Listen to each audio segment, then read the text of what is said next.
का भइले बाबू बताबो। दिल के बात बा ये बाबा। अच्छा ऐसा बात है का बाबू। हाँ ये बाबा कुछ उपाय लगा दे। हे बाबा कुछ उपाय लगा दे। ठीक है बालक तुम अपना दुख सुनाओ। सुना बाबा हमर बतिया दी। अरे का भइले बाबू। इंडिया में नहीं रतिया दी। ऐसा बात है। सुना बाबा हमर बतिया दी। इंडिया में नहीं रतिया दी। अरे खुल कर तो बताओ। ऐसा होकर तेरा बतिया हमरा में आके पट जाए। ऐसा बात है। ताबीज बना दी बाबा हमसे मन मनीषा पट जाए। अरे बाबू लब का मैटर है।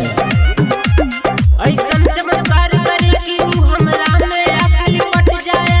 हे बाबा कुछ करी ना। रुको बालक कोशिश करते। हरि ओम। ताबीज बना दी बाबा हमसे म्यूजिक डायरेक्टर मिथिलेश भोजपुरिया।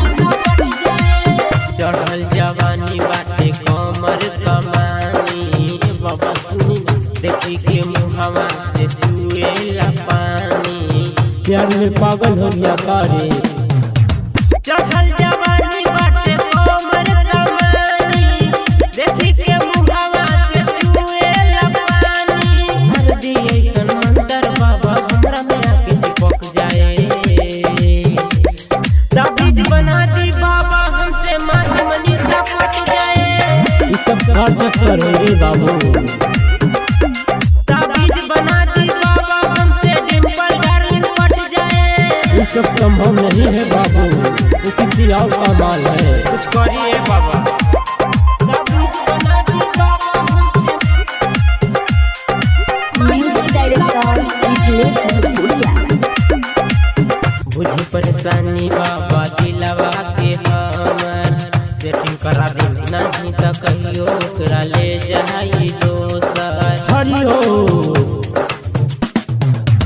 बुझी परेशानी बाबा दिलवा के हमर। नहीं तो कहियो ओकरा ले जाई दोसर। तू दीवाना ओकरा चलते कहियो बाबा मर जाए। ताबीज बना दी बाबा हमसे मन मनीषा पट जाए। ऐसन चमत्कार करे कि हमरा में आके लिपट जाए। अरे लो बच्चा तुम्हारा कल्याण हो गया। Magahi recording studio Samastipur Sheikhpura.